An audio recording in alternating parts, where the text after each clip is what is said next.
Hold on, let me see how it's looking on YouTube right now, making sure that's looking nice and neat. Otherwise, welcome to the first ever Call to Asian podcast. I'm your host today, Dylan Camacho, and boy, do I have an awesome superstar, all-star, all-Asian cast. Mostly, partly, don't get into the direct genetics of it. We're probably has and haves here.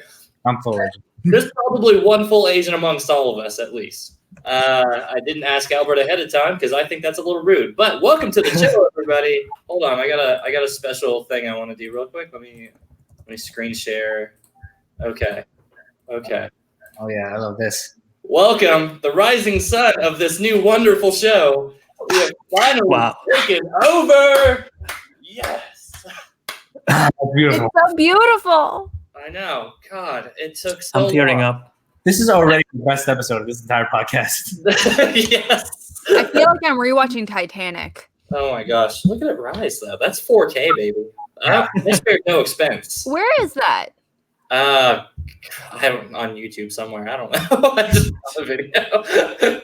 And it's like a span over like what, 2 hours? Probably. Japan. That's the view from outside my window from my house. Of course. In Japan? In Japan. Welcome to the show. Hey, Guys, the video's not live. Yeah. I took it. Wait, it's not live? What? It was live? I got it live on the camera in the corner. We had this problem with the mic interview. It was unavailable. It just reopened the mic one?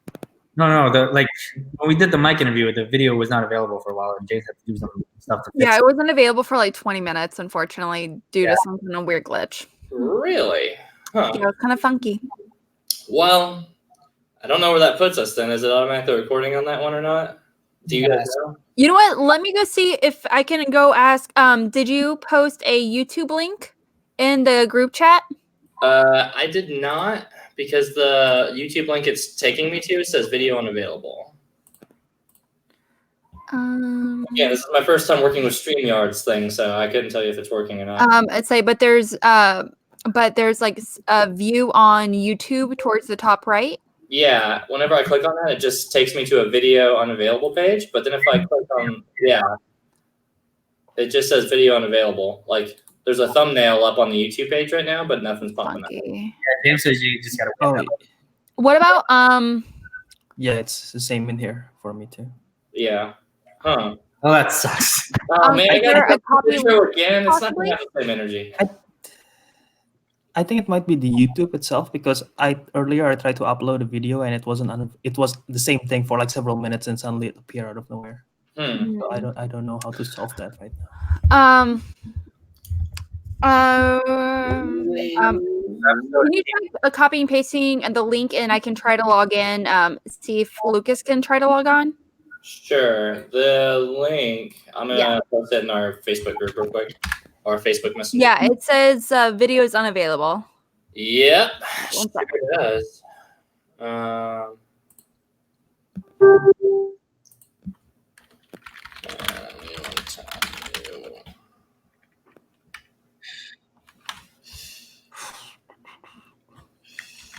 We are currently. Oh boy, I can't spell anything.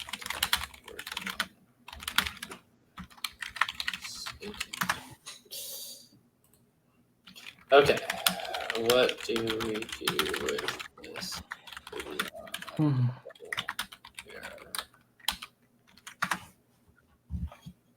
Well, in the meantime, we're just going to have a long episode of us hanging out. Alex is doing something or another in the background. Albert, how's your day been, buddy? Tiring, long. Had class, do some work, do the trailer, do the Shimono reaction, and then a bunch of trailer reaction for the Disney Plus stuff. So yeah. Yeah, so Moon Knight was announced too. Oh yeah, Moon Knight, Miss Marvel, She-Hulk. There's a She-Hulk on there? I haven't seen the news. I've been playing Fire Emblem all day today, so I have literally the Mandalorian trailer just up on the side right now, and I'm just waiting to watch it. Nice. I'm about to just watch it on stream until the stream gets itself together. Apparently, Kid Harington is going to be in the end. Yeah. Well, we're shit out of luck. James literally says, "Just wait it out." So Yeah, well, last time we waited it out for like 20 minutes and struggle bus. all right. Well, we're not going to talk Schmodown, but in time being, we're going to talk about every other thing Asian, I guess. Oh. So, speaking of, I tried Panda Express for the first time, yesterday. Mhm. It's pretty okay. Yeah. A friend of mine, she actually she moved here from she's Chinese and she moved here from China, I want to say in her early mid 20s. She was like 24, 25 or so, and she actually eats Panda Express like once or twice a week.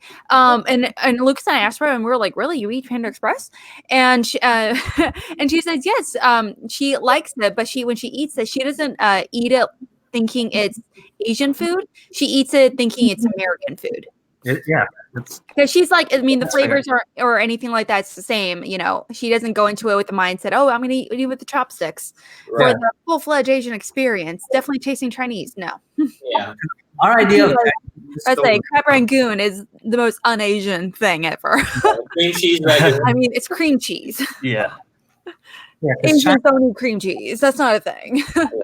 China has like a lot of food, and our American idea of Chinese food is just like taken from one specific region. So like we make a whole bunch of Chinese food that we have. Yes. Well, do you mind me asking? Are you guys like Chinese? I think, Abel, I think you said you're Indonesian. Is that correct? Well, yeah, I'm from Indonesian, but I think my ancestors are from mainland China. I'm not sure. Oh, cool. But yeah. Yeah. What about you, Dylan? I can't remember. Me, Nat, and Danny are all the Filipino army. Not Filipino. Damn it, Natty, you are not. I could have swore. Vietnamese. What is it? Vietnamese. Oh, Vietnamese. Man, we do really have the whole congregation then. Oh yeah. No, Nat and I, we would be probably closer because I'm Thai. Yeah. Thai, Viet, Chinese, Indio, Filipino. Yeah, Vietnam and like Thailand, they're like this. Right. They're just so interwoven. Historically speaking, there's like, you know. The Philippines are literally like, what the there are more Asians? What? Literally, Spaniards came over, took over the country, and then they just become like super westernized. And now we're just known for a crazy president, so we're just super Western again. It doesn't end. So we're just American. You're not so much known for your crazy president. You're known for a crazy president's wife now. Yeah? Yeah, the one with like, doesn't she have a house dedicated to her shoes? Oh, Is that God. true? No, who am I thinking of? I thought she was. I thought she was in the Philippines. Maybe that was a while ago. I think you're thinking of somebody else. I don't know if Duterte even has a wife. I don't think she'd last for a while. Something else entirely. Yeah. While we could wait, please change the title. I don't want to confuse people. Call to Asian, episode 1. I'd rather keep informed. We don't need to celebrate 50 episodes. I'm going to disregard what James said in that. The white man has no opinion here. Yep. Nope. No power in this episode. White man. All of that Be gone. blood, be gone. You're not colonizing any of this episode today. Oh, boy. Man, the technical difficulties have been through the roof today for us. Let's see. Click on... Let me see the video again. Let's see. Video is still unavailable. What in the hell? Okay. It's a YouTube thing. YouTube's having problems. Yeah. That sucks. Well, until it's not up and coming, we can talk about other Schmodown stuff. Yeah. All right. Well, in the meantime, let's talk. Well, there. We can talk the Shirl's match. We can talk about old stuff. We can talk about our favorite players. I haven't watched the Cyrus match, so if you don't. Oh, you haven't? Okay. I haven't got a chance to. Forget about that. We can talk about our favorite players, our people we'd love to hate. We can whisper about what's it's been like in social media. I mean, this doesn't really apply to all that much people, so. Do you want to do the typical call to action after dark and then do the Marry Fuck Kill? And then that's immediately when we'll go live, and then all of those will get canceled immediately. Oh, that's a good idea. Yeah, we're not doing Oh, it. God. Yes, that in the chat. Yeah. Albert, I know because you're pretty much your own like show on as far as you being the main host of it. Mm-hmm. Have you ever thought about adding like any like staff or anything onto your like platform, so to speak, on that? Well, I guess I don't know if I want to call them like staff, but like I like working with people, Mhm. but it's just scheduling wise, it's tough, Right. Where are you, if you don't mind me asking? Right now I'm studying in Purdue, West Lafayette, Indiana. So. Oh, got it. Yeah. I'm over in St. Louis. Oh, okay. Yeah, right. Well, I mean, like we are far, but I mean, but still, I visited Purdue. It's an awesome campus. It is. It's quite nice. We're relatively on the same part of the country, though, and that makes a big difference for us once you're in that Middle Eastern part of the United States. Mm-hmm. I know. Like, yeah, I'm like the weird face with the shoe figure. right. I'm like 4 hours from Alex and probably about 3 or 4 hours from Albert or something like that. Like for us in the Midwest, I feel that's like nothing. No. We're like, that's an easy drive. For 8 hour drive? other Yeah. people, it's like, what? That is a mega road trip. Literally, Like for some, I know for me that's like a weekend. So I'm like, yeah. It's 4 to 6 hour drives are like the bread and butter. I literally recently did. It was 3 weekends in a row of doing like 3 hour trips. Like I went from here in Bowling Green to Cincinnati, and then I went to Indianapolis, and then I went to like the northernest part of Kentucky, and then back. But it was just like a huge round trip by the time it's said and done. Yeah, just 3 4 hour trips. That's not to mention, I mean, they're not too long where they're super uncomfortable. I mean, they're just like long enough where you're just like hanging out in your car. In my case, I listen to like podcasts and stuff nonstop all the time. I just listen to nothing but Collider shit though. And then maybe like once an hour, I'll listen to a few songs, and I'm like, yeah, I kind of want to listen to Collider movie news or something like that. So, whatever it may be. So, I've been terrible with keeping up with Collider Live and stuff on all of that stuff. I used to be like that's. I don't like Collider Live here. though. Yeah. Yeah, I'm not a huge fan of Collider Live. I like Collider Live's format, but it just seems like by the time I tune in, it's nothing that I ever want to be like listening to. Like it's 2 hours, and then there's like maybe 30 minutes of stuff I'd definitely be tuned in for. Exactly. They talk about a lot of stuff. And right. recently, the bachelor stuff is been rising up recently. Yeah, I have no clue what's going on. I remember there was talk about it was like when they were first talking about rumors were around for the new Venom 2 director with Andy Serkis. Mm-hmm. And it was like, and so I was like, yeah, I need to watch this one. It was like a 2 hour and 15-minute episode. And I'm like, okay, it's probably going to be hopefully within the first hour. I'll listen to it. And I commute to work maybe 30 minutes each way. So I'm like, inevitably today I'll listen to it.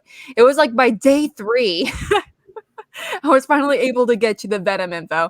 But they ended up talking about like a handful of videos that went viral on YouTube, and they talked about Twitter and stuff. And I'm like, I don't care about this shit. I really don't. I listen to the radio because of this. But I'll listen to a top 10 list any day of the week. Oh, shit. Wait. Top 10 show? Yeah. Yeah, those guys are fun. Right. Yeah. Do you guys, when you guys listen to podcasts, do you guys listen to like regular speed or like 2 times speed or what? Regular speed. Yeah. Regular, yeah.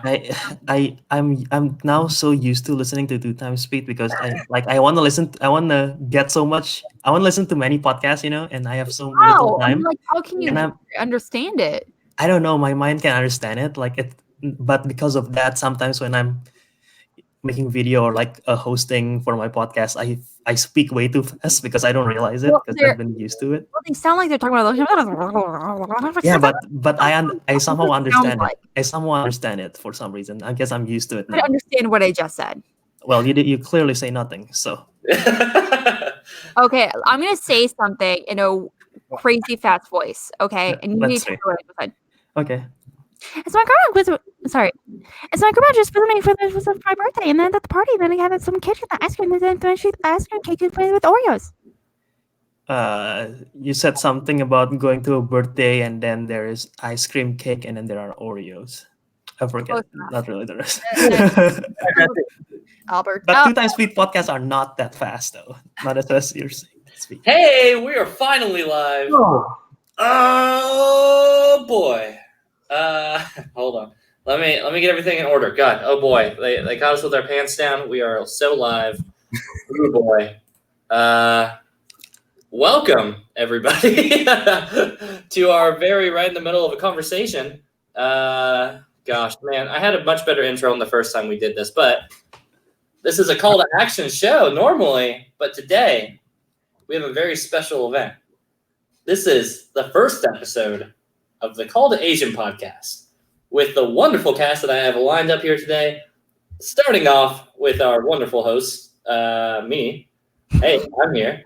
Also here today is our number one guest, Albert. Say hi to the fans. Hello, everyone. Hey. So happy to be here. I am so happy that you are here on this first inaugural episode. On top of that, we also have Alex and Matt in the house, and they are fresh off of Mike's stream. Mm-hmm. Let me make sure that this is actually still going, because I am a little cautious now. Nat, however, has been killing it. This is episode number 3 today. Nat recast. That's the one. Doing a live reaction earlier today for the Kanaki Baker match and Schneider/whoever match, and then the Kalinowski interview, and then this. So it's and I got way more in there. I can imagine for you. I just understood the reference of your name tag right there. Yeah. Yeah, Nat has been cranking out all the content today. Garth in the comments mentions Albert's been cranking out a whole bunch of stuff with the reactions with Smowdown and the trailers and stuff like that. Oh, yeah. Oh, yeah. Dylan, you can pull them up on the screen if you click on the comments? I just don't want to. Oh, okay. No, I'll figure out how to do that here in a second. I'm learning this whole one. This is the first time I've got to host with this one, so I'm figuring it out as we go. I will ask again later, but I have to do this intro one more time, guys. Hold on just 1 second. Here we go. Boy, I enjoyed it so much the first time. Welcome to the Call to Asian podcast. Let that sun rise on this wonderful new show that we have here today. This is the second time we've seen it. Our effects are not very genuine, but we still love it. Look at that sunrise. It's so peaceful. Majestic that It is. is. Magical. This would be a great alarm clock if there was just a TV in your room that just turned on and you just get this morning sunrise. You mean an echo? Nah, those things are the devil. The screens? Yeah. That's what I use. That's what we use. We literally use this for this purpose. It's morning. I don't believe you, Alex. Anyway, welcome to the show, everybody. Today, we've got a whole week's worth of matches, but really, you guys are all here because you want to hear us talk about the matches that just happened today, very shortly ago. We have Ben, the boss, the traitor, Bateman, against Mike, the killer, Kalinowski. I'm going to open it up to the whole crowd. Also, special shout out to our very Asian moderator, Danny Cost, in the corner, holding it down. Danny, hold down the whole things. Be loud, be proud. You're all welcome to this side of the Pacific. The chat is loving it so far. Oh yeah, Alex. Before I forget, and before I get in here, how do I put comments? Okay, so do you see the chat room on the right hand side? Oh yeah. So it has put your mouse over the comment. Yeah. Hey, I figured it out.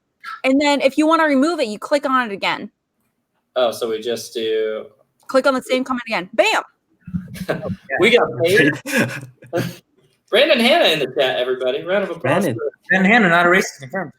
Hey, he's working his way back up on the karma lot recently because I don't know what in the world he's doing. We will start the episode talking about that because I feel like we've already been talking about the Chandru and Habon match.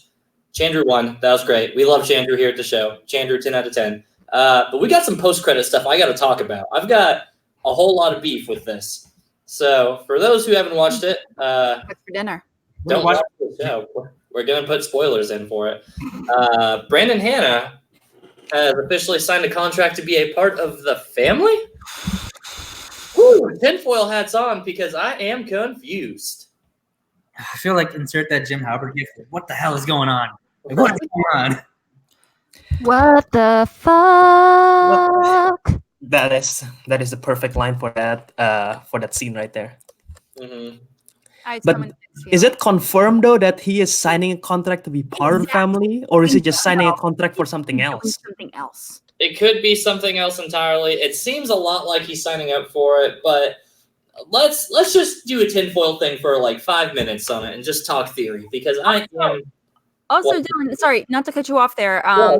But if this is the case where she actually joins the family and is in the process of trying to break up the Horsemen, we got to give her credits too. Our girl Melissa would 100% be right if this comes to fruition. Oh, if we're talking the full-on invasion just to break down the whole organization? The Horseman organization, absolutely. I want that to happen, but I also don't want Melissa to be right because I've been telling her she's been wrong for so long. So it's a matter of pride versus principle on this. That's the worst part of it. No, you can't be right ever. I just can't in the meantime. Garth says, I won't trust Hannah until I see Guy welcoming Hannah officially. That is fair. Garth, my man. Garth gets it. Absolutely. But let's pretend for 5 minutes that we actually really like Brandon and Hannah on the show because Brian Hannah definitely betrayed us with that 5 Horsemen stunt on the last time he was on here. But Brandon Hannah, I don't know. Where are we landing on him right now? Is he still in our good graces or do we want to turn him down? He wore a Horseman shirt on our channel. Like I don't know. Like it turns out he's been on our side the entire time. I would still have a hard time trusting him. But kudos for him if he pulls this off. Like if he's actually a double agent who's been sent to the Troy Horseman. Like I would love that so much. I would be his biggest fan, but I can never trust him. Right. Apparently contracts mean nothing to you. Okay, contracts mean everything to you, Hannah, which I respect, absolutely. But what is it a contract for? That is the question. Yeah, Brandon Hannah, if you just want to give us kayfabe spoilers into the comments right there, we would appreciate it. Of what that contract looks like? Yeah. We need to know. I have a thought. I have a thought that I think would be very flavorful for kayfabe, but also just for like Brandon's character as a whole. Because Brandon is the hitman, and hitman take contracts from multiple people. So what if they make Brandon the first just free agent across the board for all of the organization, like for all of the factions? At any point, they can just call him on and just say, "Hey, for this pay-per-view event, we're hiring Brandon Hannah for our IG player." Is that a thing in the WWE? No, I don't think they've ever done that in WWE. But I don't know. Is it? Like No clue. I don't follow WWE. like kind of like a mercenary. I don't think they've ever done that, but I really like that idea. No. Really well with his character. Okay, Jake. Whatever. That's fine. Okay. Brandon Hannah says, "I'd have to kill you with kindness." Well, Try. all the hugs in the world to you, Brandon, because we're trying to figure out what's going on in that contract. God, James, I'm not going to put any of your comments onto this thing at all. I'm letting you know this ahead of time. This is our show. We have taken over. I approve. Yeah, Hannah will join the corruption next. God, so do you think we're just going to get cutscenes with like Brandon Hannah joining all of like the factions now, or is it just like an entirely separate thing? Like, what would R&B want with Brandon the Sign? Like, I don't, you know. He could be employing him to break up the fucking Horseman as the nuke. No, Well, I don't think it's going to tie in. I think they're two separate things. What do you think? I don't think the nuke is Brandon Hannah exactly, but I think it might be related to breaking up the Horsemen. It might be like, oh, you will sign this contract so you can destroy the Horsemen from inside out, and we will award you with like #1 contender or something. I have no clue, but it could be something like that, you know. What if it just gives them a straight up title shot? That'd be For wild. what? Though. Breaking up the Horsemen, but I don't know how that ever gets. That seems like something that would still have to go through like the Harloff approval process. Because if a nuke had to go through Harloff, then you'd have to figure. And we will get into that nuke later, guys. Don't worry. I see it in the comments a whole bunch. We are not ignoring the nuke cutscene that happened at the end. But yeah, so I don't know. I don't know how to feel about Brandon Hannah right now. It's probably just easiest to say that he's probably still a traitor because if they're well, to be fair, Nat, he did put a 5 Horsemen shirt on the Call to Action show. Yeah, But thus far, he has not disrespected the Call to Asian podcast once. we're an entirely different thing. Albert is a full-time host now on this show. He unintentionally signed a verbal contract. Welcome to the show, Albert. Nice, thank you. Yeah. First all Asian fan podcast for the Schmodown. Oh boy.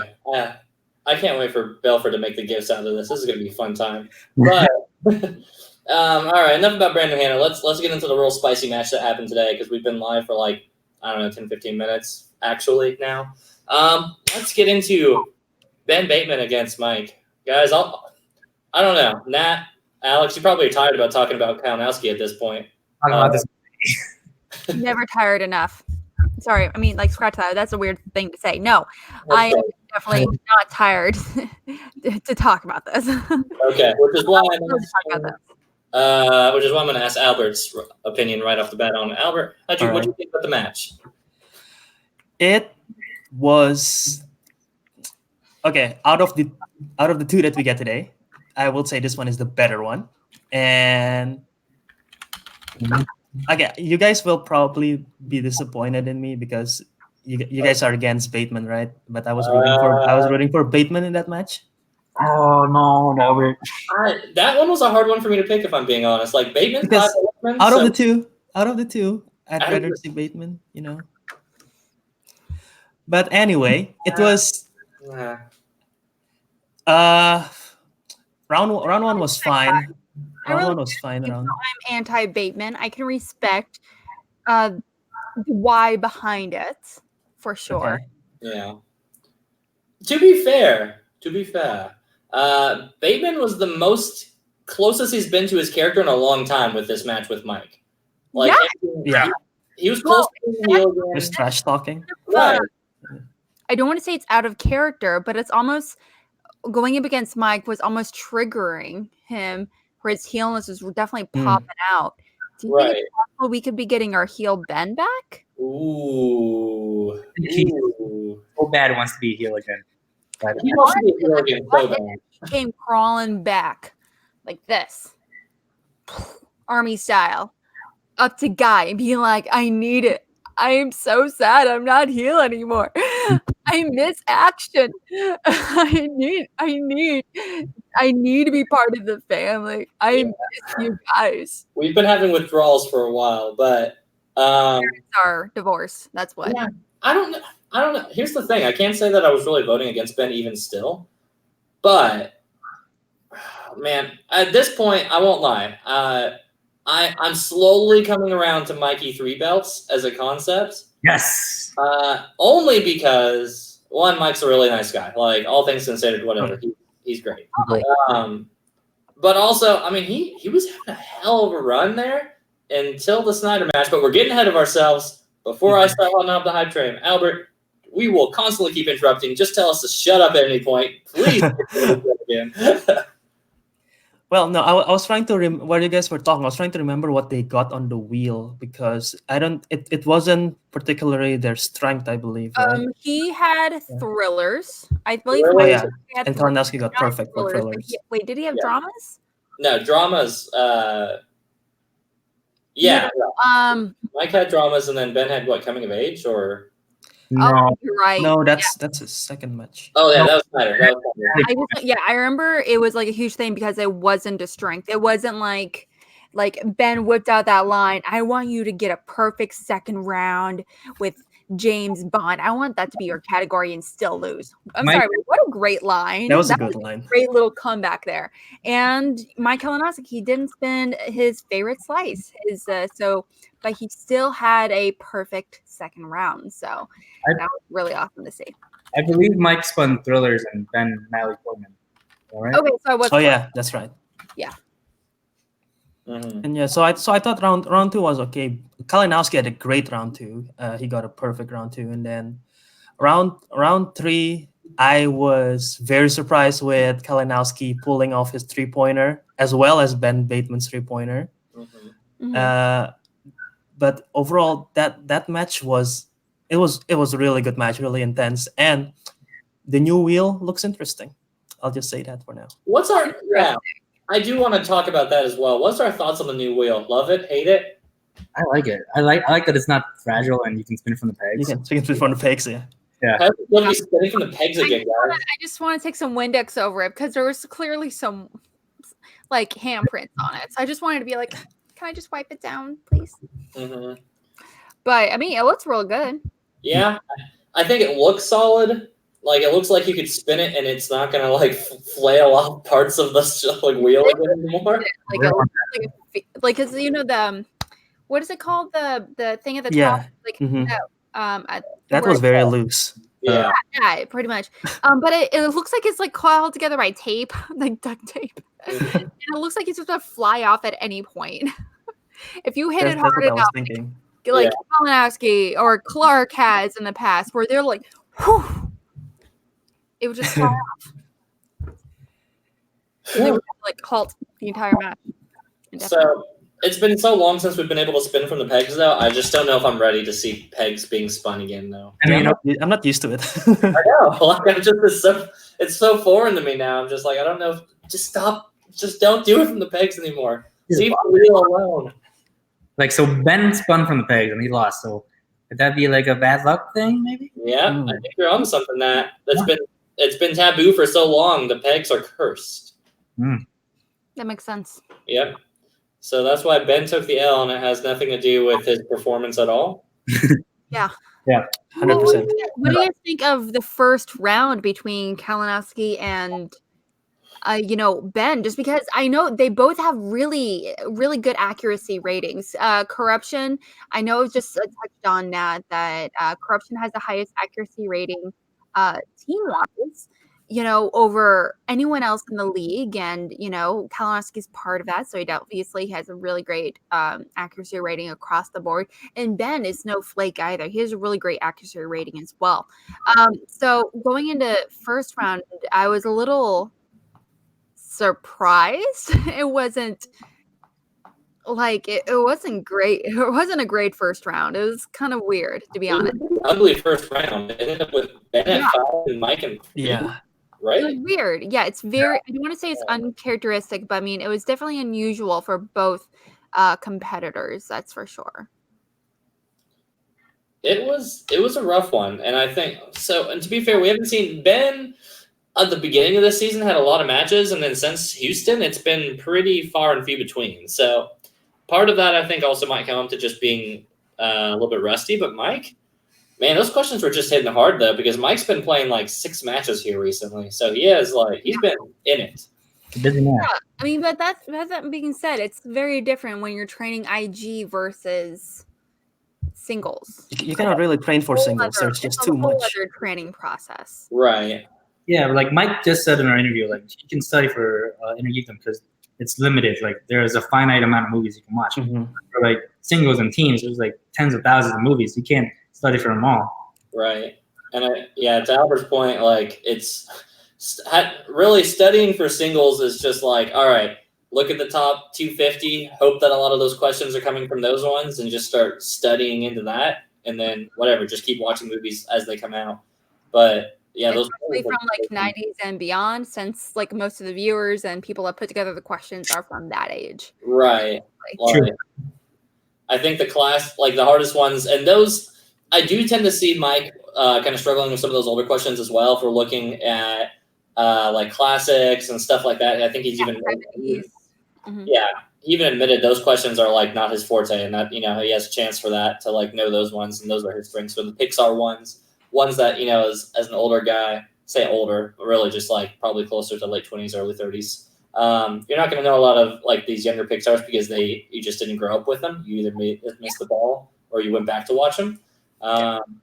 Chance, to his credit, is a younger dude, so like he grew like these were ones that he just probably kept watching and then never stopped watching. Yeah. But yeah, I mean, I feel like anytime I can, like, I'm ever just playing along with it at home, it's just like I hope to God this movie came out after 2010. Whenever I feel like I started paying attention to movies. Exactly right. I mean, like, there's only so many times where I watched the movie Up when I was in high school. Whatever it may be. But however, I can tell you a million and one things about Beauty and the Beast. Yeah. If we ever but that's a million times when I was like 8 or whatever it might be. So.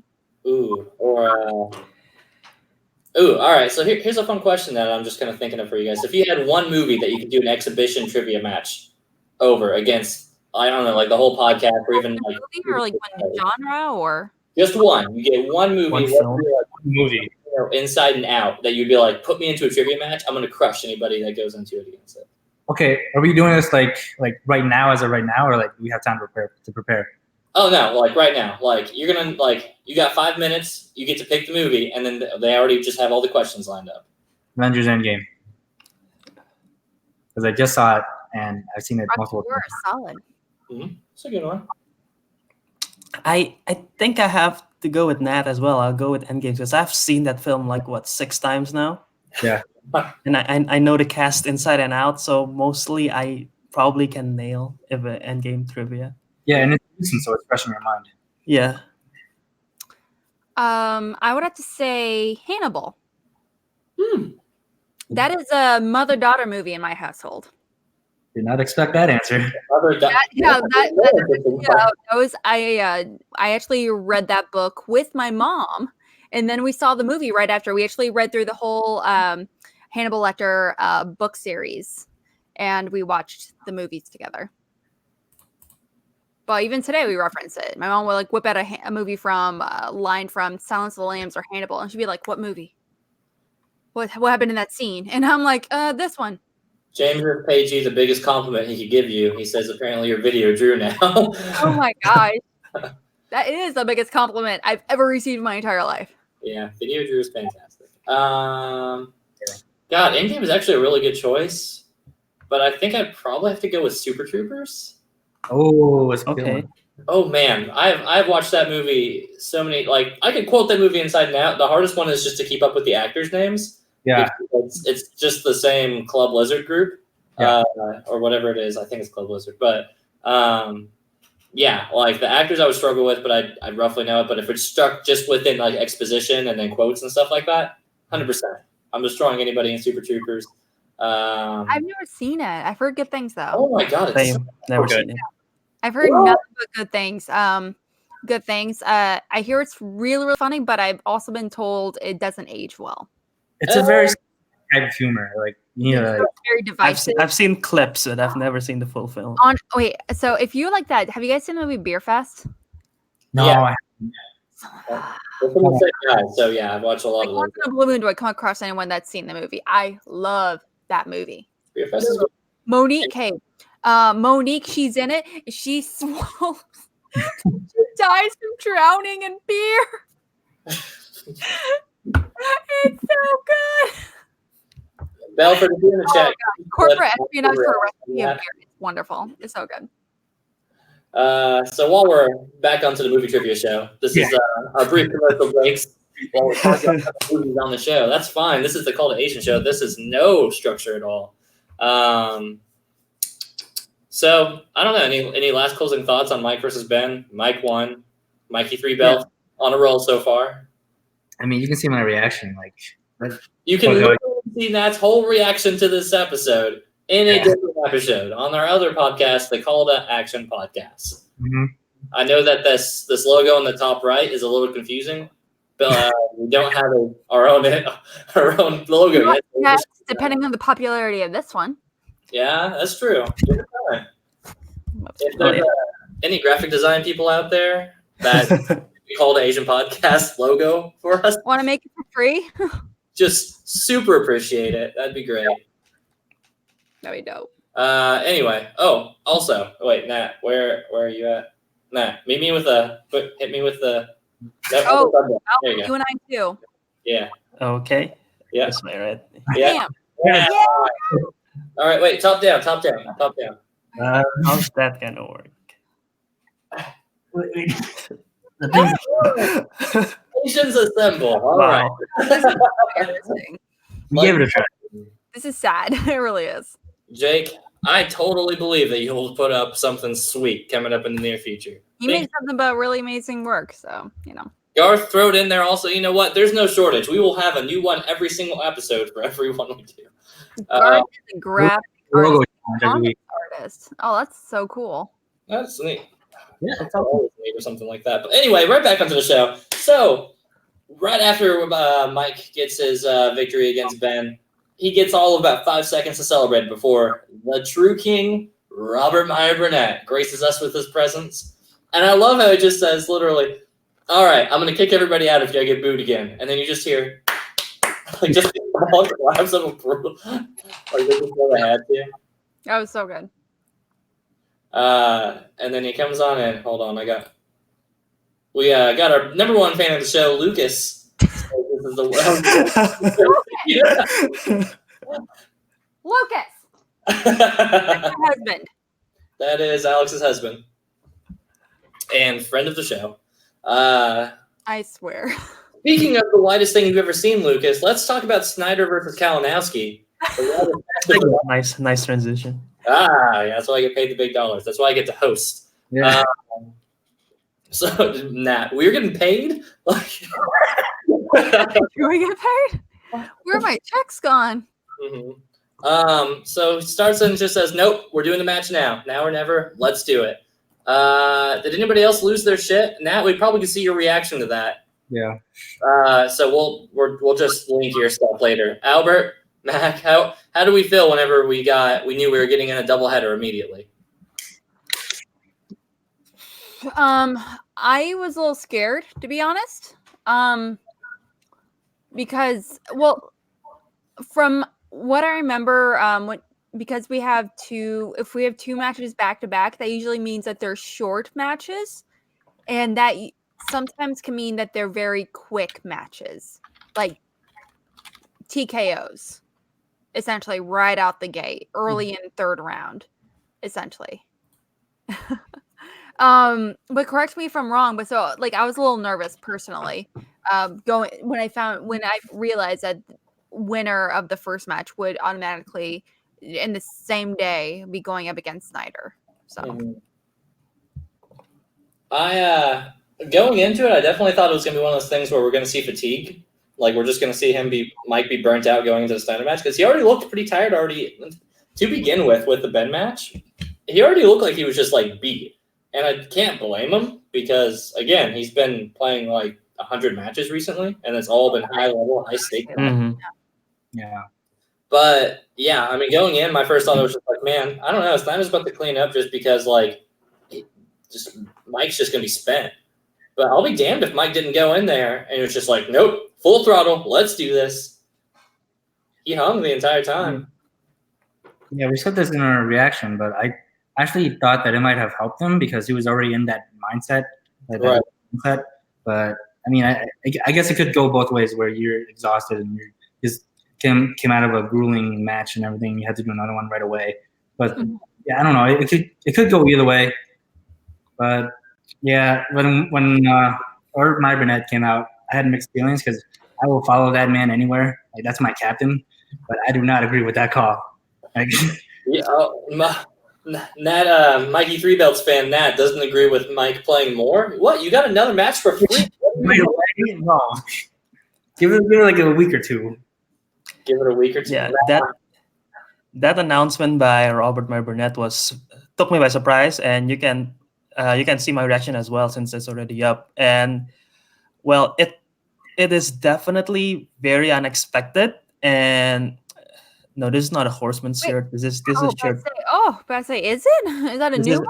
This is the logo for my podcast, my own podcast, Councilman Show. Danny's still checking for quality. Sorry, go ahead. But yeah, where was I? It took me by surprise, definitely. Just short, what's this called? Out of the topic for a bit. When I was reacting to it, my first thought was like, wow, okay, so this is going to be nuts. My second thought was like, damn it, I have to sit here for another 20 minutes. I'm hungry. I haven't ate dinner. That was my first thought. Yeah, food. Where's the food? But yeah, Alec, Mac, you mentioned something about it. You're worried about it being short or anything like that. But yeah. I think it's smart that they can sometimes allude to how intense it is, because longer the match usually means that longer the rounds and things like that. So I mean, that's just my thought process behind it.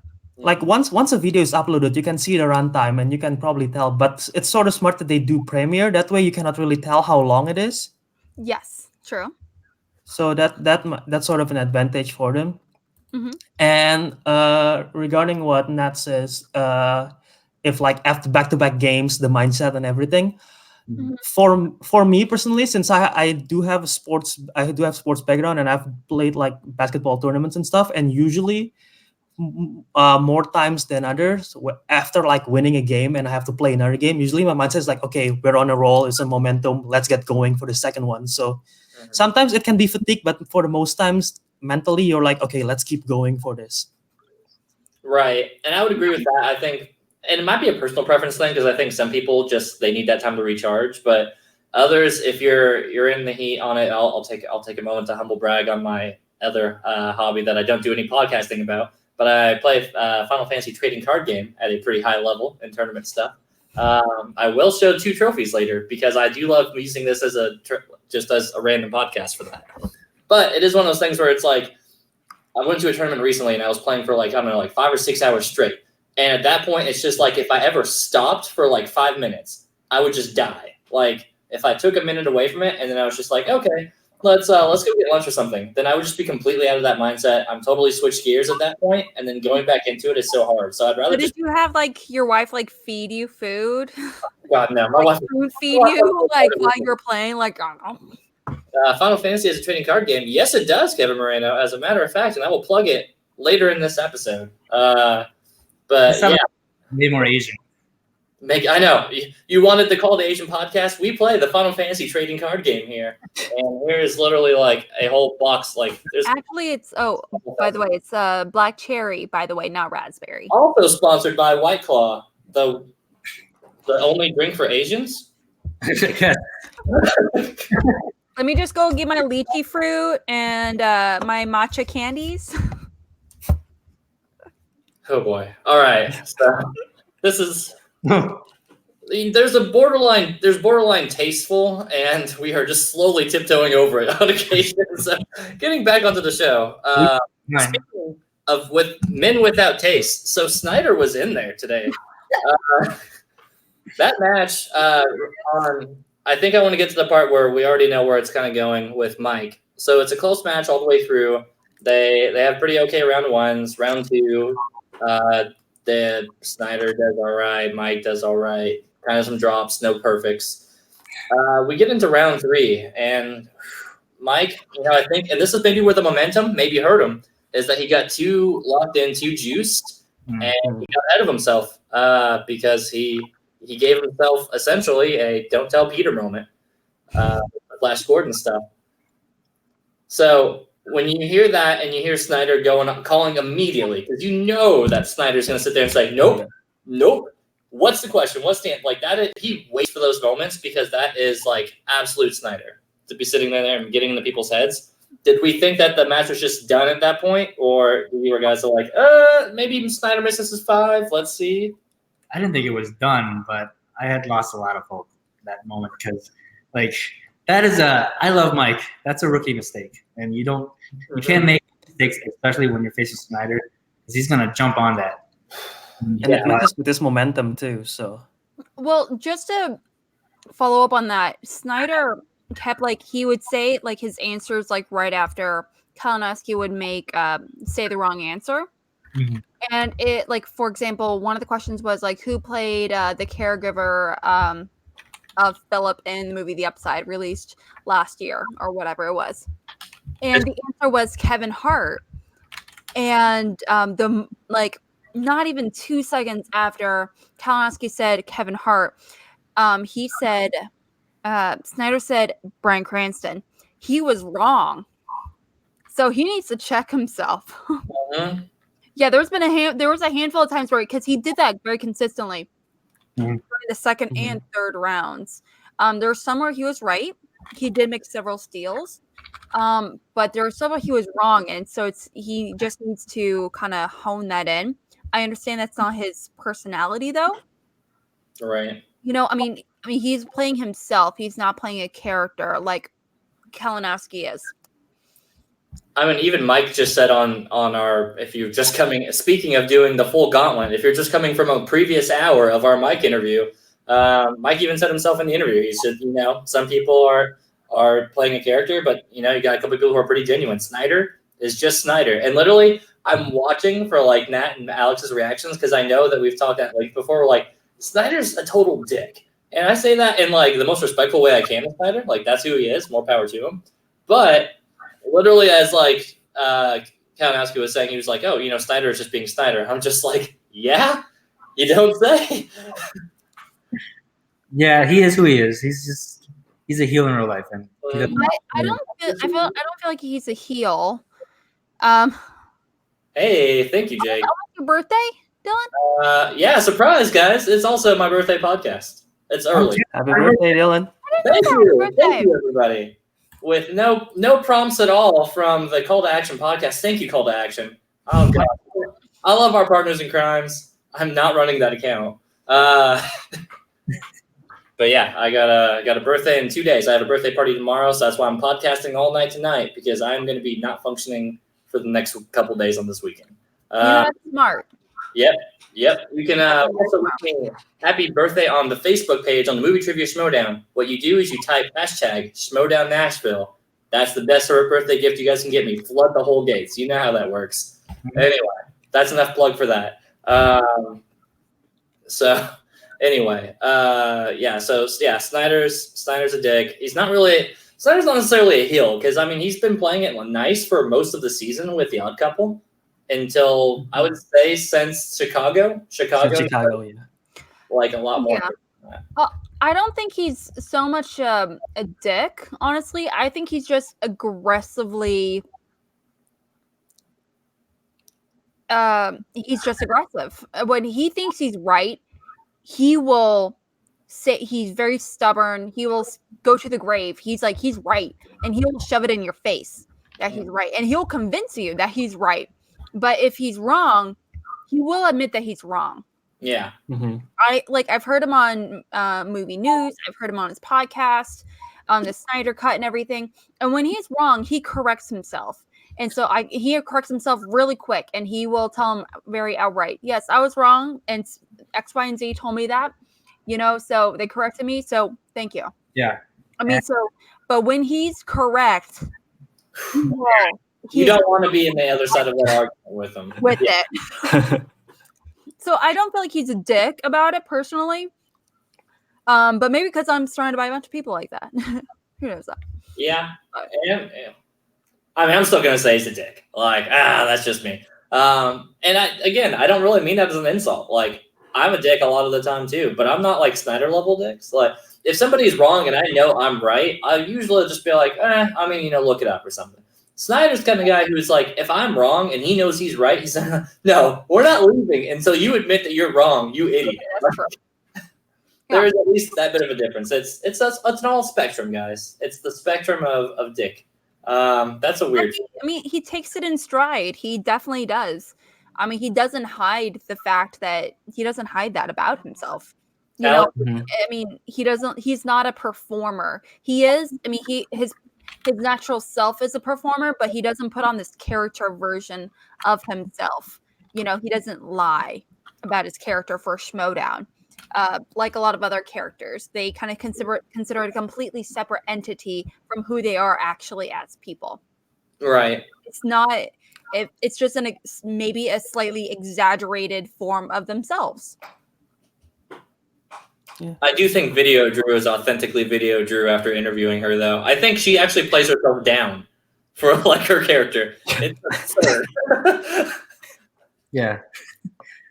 I've never seen somebody be a tamer version of themselves until oh boy. I think as a lifelong wrestling fan, I've come to like realize that the best characters or best personalities are the ones who are like take an aspect of themselves and just like heighten it up and play it up and everything. So I don't know. I feel like Snyder just like does exactly that. He plays up his own personality. He's not like being someone else. Yeah. Now, who's your favorite outside of action? Obviously, I mean, Dylan and Albert as well. I mean, who are your favorite? Snyder personalities, not real people, but I mean actual personalities. Schmodown? Yeah, I mean, like winner. I mean, regardless if they win or lose, personalities exclusively. Who do you love the best? Exclusively. Who do you just love? Outside of Clark Wolf, I'm gonna give Clark probably my number one on this because here's on the Call to Asia podcast. I can let all my secrets out on this one. Before I was ever a Call to Action fan, I might have actually said this in my thank you video to the Shire Wolves. I was a Clark Wolf fan. Clark Wolf was the first person I actually attached to on the show, where you had somebody who is, and she's not fully a character, but you can tell she's very genuine to herself. But she also does perform. Like she does ham it up a little bit enough to be just she's more than what she normally is. So Clark, I would say, is probably the one that sticks out pretty immediately. Of course, with that retirement, I'm still taking that a little hard. If I was sponsored by White Claw, I would just be pounding like 3 of them right now, like Alex is. But are you just are you gonna do that motion again? Nope, sure won't. What was that? I don't know what you're talking about, Alex. Of course, I don't know what I'm talking about either. Welcome to our Christian podcast where we don't say swear words and we don't make any weird innuendos. Wow. Albert, what about you? Favorite personalities? Okay, so I can sort of differentiate between player and personality because like if players outside of the action army, it's Merle and Cushing. But if like personality that I like to watch, well, first he's already retired now, but Jason Inman was always one for me. Yeah. And now she retired, but now she's back, and it's because of her wit and her sarcasm. Mara Knopek. I have always enjoyed everything, the way how she approached everything, especially like the first time she was playing. Her strengths was like, what's it called? There's like neurophysics or something like that. It's like. Yeah. So I've always been a fan of Mara's personality. Still is maybe? I'm not sure. But yeah, she's a scientist. She is a scientist, yeah. Yeah, she's a nuclear scientist, something like that. She works with like splitting atoms and those ballparks. But yeah, oh my gosh. I'm going to chime in on the Mara love for like 5 seconds because she is just so damn quirky. Like everything she says is like unintentionally funny, but it lands perfectly. Whose idea do you think it was for her to get in the storage bin? Oh my God. She just like crouched. Probably hers, yeah. It might be hers. I entirely don't rule it out where she was just like, no, put me in here, I got it. And like the entire time I'm just in chat, like on that video, like that can't be good for her neck and back. Like she just came back. What are we trying to break Mara? Oh man, Christian with the Mark Ellis on here. Mark Ellis, yeah. Ellis, yeah. Oh God, that Daniel Radford, another shout out for that one. Like she's almost a competitor. I love her on the desk though. Mm-hmm. I just love her as a personality. Like her wrestling podcast is like I listen to that every day. I love it. She's just such a great personality. Nat, did you say who yours personality pick would be? So I really my character so much that it's probably the same order as my official rankings. Mm-hmm. Outside of action, my number one is Smets. I just love his like take no prisoners, just go in there and he's gonna try to kill you. I love that whole character. He's like Samoa Joe. And number 2, I'm the second biggest Clark Wolf fan after going here. I just love her. Yeah. Who else? Oh no, wait. Before Clark Wolf is Mike Kalinowski. I forgot about Mike. But Mike is awesome. And number 5 or number 4, whatever the next one is, I would have to say Bibbs. He's just so delightful. Kevin Moreno waiting for the right answer. Bibbs in the house. Oh, there it is. We love Bibbs on the show. We got Dagnino in here. We've got Mara. A lot of agreeing with Team Mara. We got some Makugas, criminally underrated as well. Mm-hmm. I have one that's also fairly underrated, and maybe because they haven't been in the Schmodown for that long, but whenever they are, I've always liked their personality. First is Markia McCarthy, which has only been like twice, I believe. She's in the desk once, and she played once and got demolished. She has so much potential. She was great as the manager for Take the Cannoli. Oh, I love her. She was fantastic. She was so magnetic, charismatic. Jessica, absolutely. Yeah. No, yeah. Oh man, Albert, I think you might have got the jackpot with that one on Markia. Like Markia, it was. I agree. Like her as a manager was great. I even loved her as a player, just with like the total like attitude going into it, which sucks because she had that going in, and then she played against Rachel, and then Rachel. like when she went to multiple choice and then she gave an answer that wasn't an option, that was just. I low-key respect that though. It's just like that you're just in the outs, so you're just like I can try to win, or I can at least make this entertaining. Let's do this then. Never so much.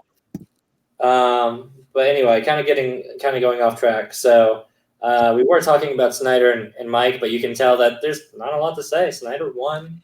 Snyder's going to. Yeah, I mean, like even though we were talking about how aggressive he is when it comes to winning and everything, I am excited for him. He definitely he won a really great match.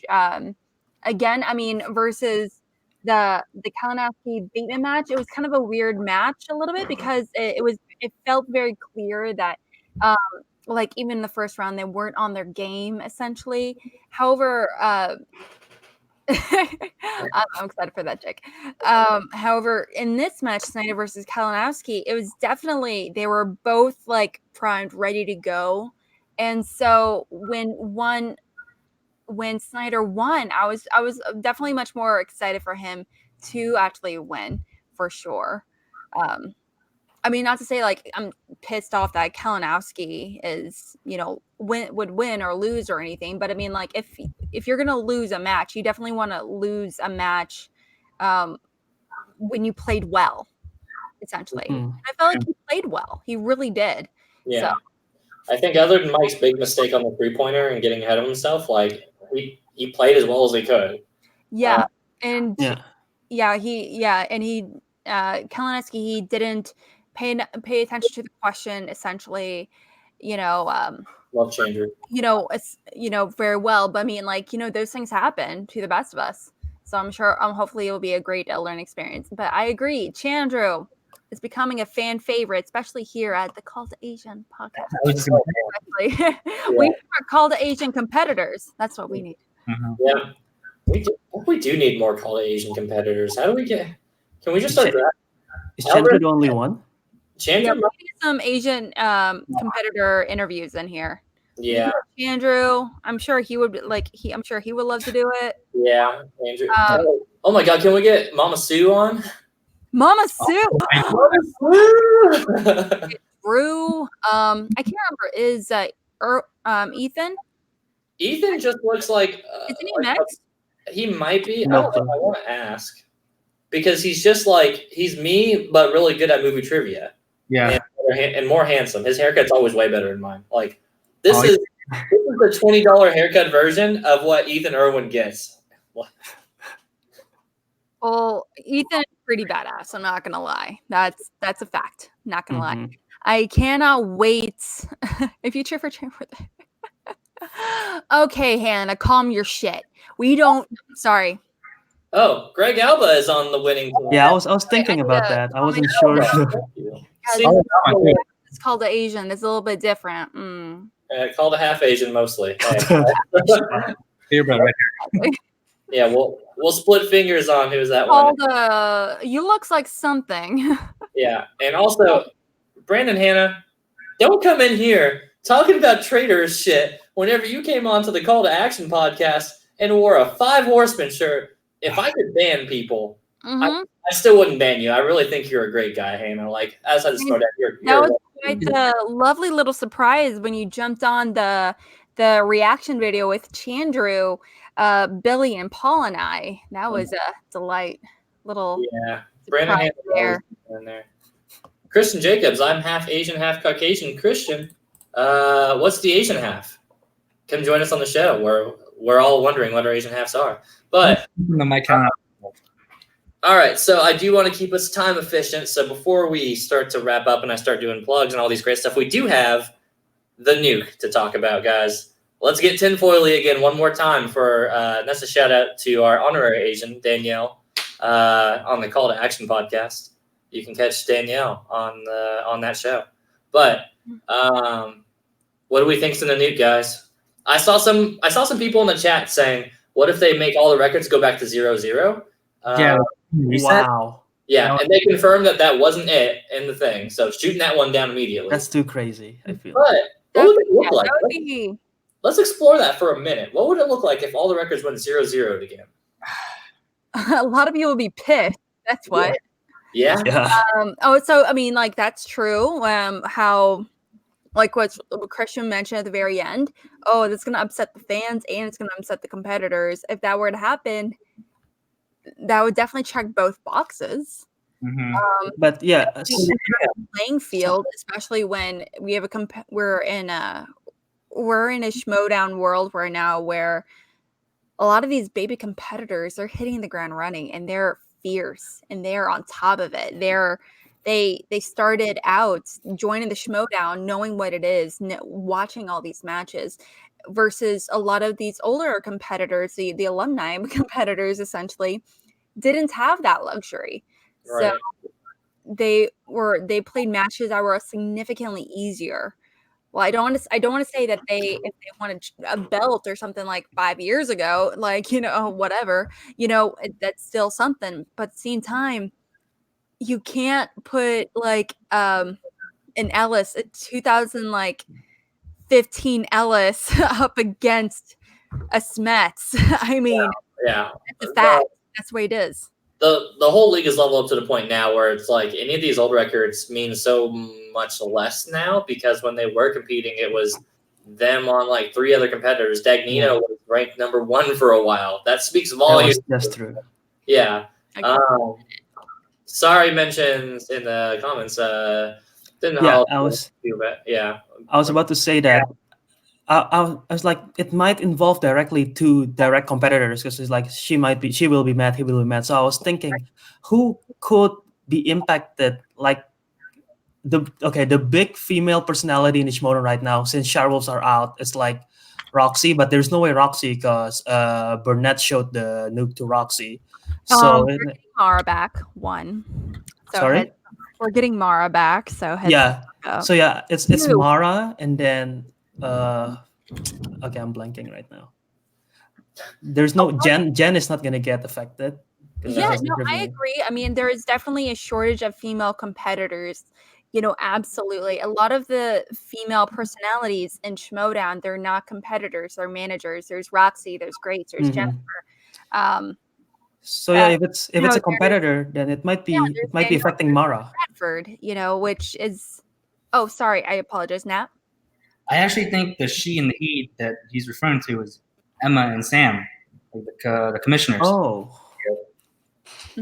Okay, there's Emma. I mean, we do have Drew, which just started to come up, and which I'm super excited for. Oh my gosh, I've been dying for a personality like Video Drew, especially as a female. Oh my gosh, I've been waiting, and she's so weird, and I love it. If you want 30 minutes of weird Drew, check out our interview with Video Drew. You have to check it out. It's so absolutely. With that being said, it's unfortunate she's one of the only actual female competitors right now. That's actually active. So, I mean, we got Stacy. Her, Mara, Stacy. We have Rachel Silvestrini. Rachel. We have Janine. I think that's. I know we're gonna go back, but we're gonna be forgetting. I feel like I'm spacing on someone really awesome. I can't remember. I know.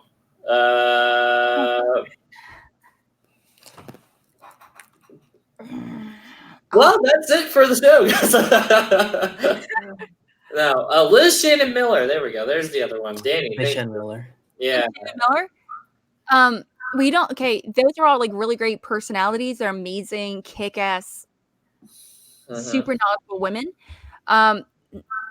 But none of them are, as far aside from Video Drew, have Schmodown specific personalities. Like there are no female heels or anything like that. Yeah, I would agree with maybe soon we'll get something like that soon.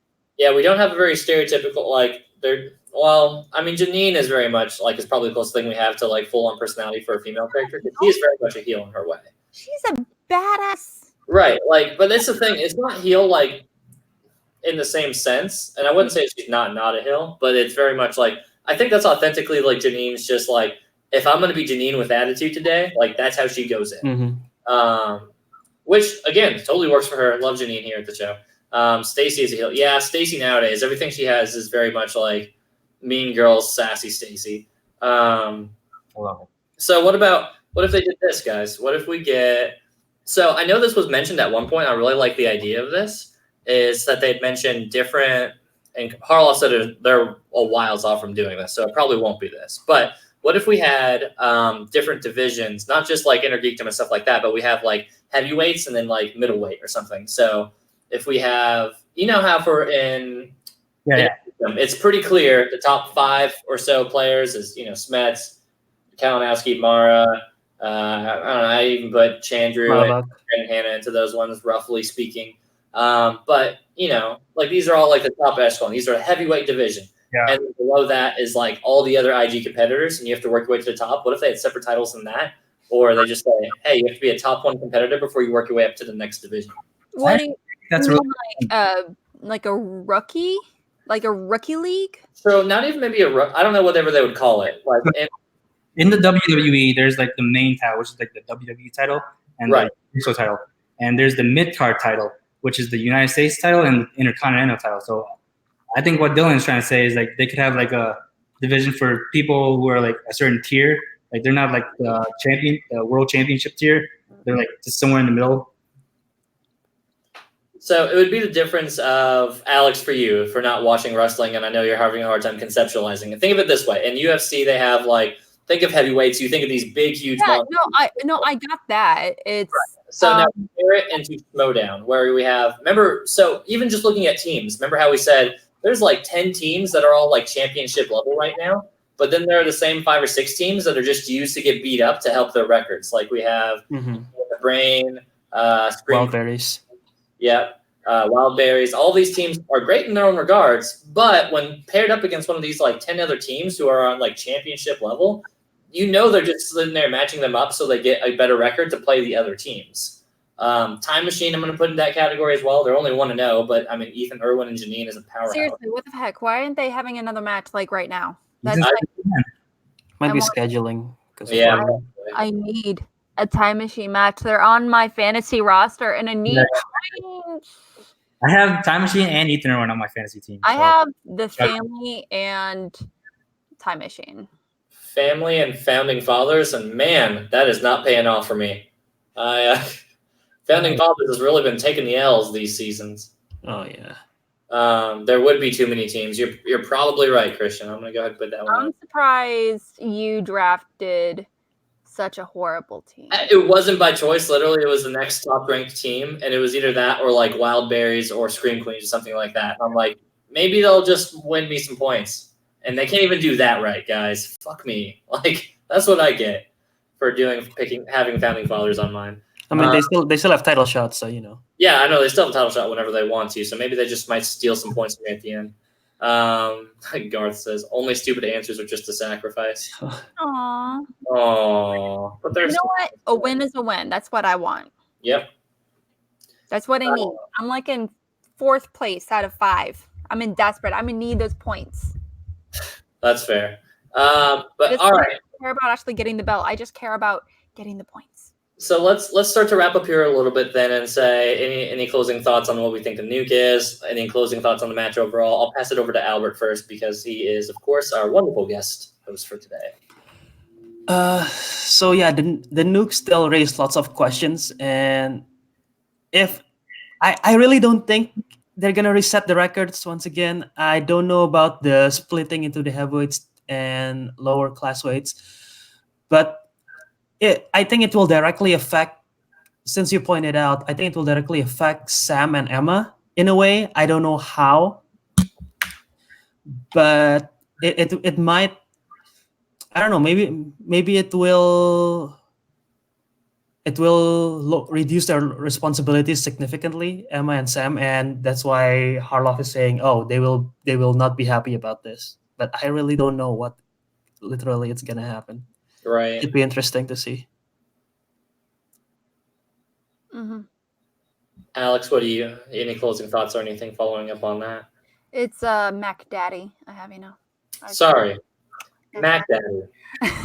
Does that I'm just gonna go on a limb and say it's not so much an anarchy tournament, but I think it's gonna be some kind of announcement where all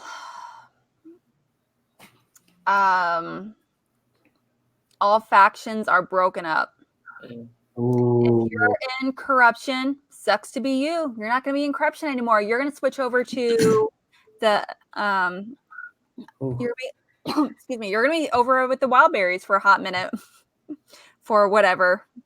You're going to and Makuga. You're not going to be in wild berries anymore. You're going to be up with the 5 horsemen. Let's see what happens. And so I would love to see.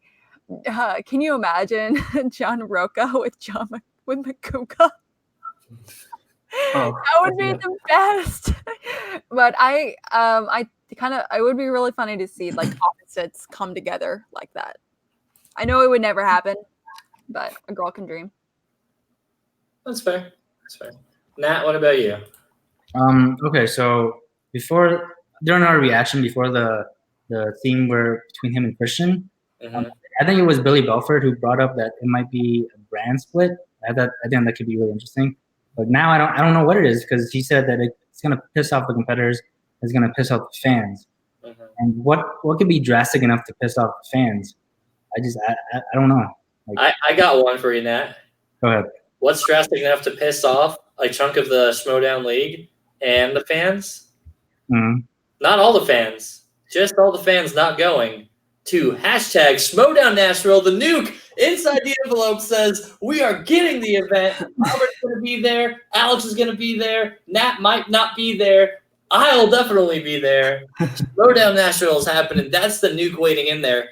God, I couldn't wait to sit there and do that. Robert Burnett's my inside guy. This is going to be a sweet time, guys. 2020 is going to be our year, and if they announce it all without it, I'm going to do a whole stream where I'm just crying and drinking, probably. While looking at that sunrise, right? Yeah, I'll just put the sunrise back on and just stare at that and say, well, beautiful sunrise it is. It'll just be like Thanos at the end. Like, whenever Schmodown Nashville finally happens, I can let's watch the sunset on this beautiful, peaceful galaxy. That'll be it. Let me see what the chat thinks. I'm getting a lot of Schmodown Nashville. Schmodown Nashville. There's a lot of Drews. There's Drew McQueenie. There's Drew Guy. There's Video Drew. There's Cam Drew. There's a lot of Drews. There should be a Drew Train. There should be a Drew Train. A whole gang. Call the Drew. Make that happen. Call the Drew. Pardon me, that bleeds the net from all form and tearing everybody else apart. Yeah, maybe the nuke is just that, they're just tearing all the factions apart, but bringing back action. We can dream. Yeah, so guys, it's the nuke of Schmodown Nashville. That's happening until the day I die. I don't even know how to pronounce Schmodown Nashville. You're killing me, Lucas. All right, so this is like the third C2A channel I've had today. You are not wrong, Scourge. We've been working hard, buddy. I guess we'll start to do plugs, and I'll just randomly start grabbing Final Fantasy trophies and remind everybody, Final Fantasy has a trading card game. It's really fun. You should check it out. Plug away, guys. Nat, lead the way. You can find me on twitter.com/nattyIce44, and also go like the Call to Action Facebook page at facebook.com/calltoactionpod. Alex, Mac Daddy, where can they find you? You can find me running the Twitters, all them Twitters and tweeties. I actually run the Call to Action podcast Twitter page and all that fun stuff. So if you're acting with me on Twitter, you're actually reacting with me. So definitely retweet and like and follow us and all that good stuff. But also, please check out our Instagram page. We just created it a little bit ago. Our girl Kelsey's running it. I have no idea. Oh, okay, cool story. But also we have a Facebook page. If you don't know what it is, please like it, check it out. We would really appreciate it.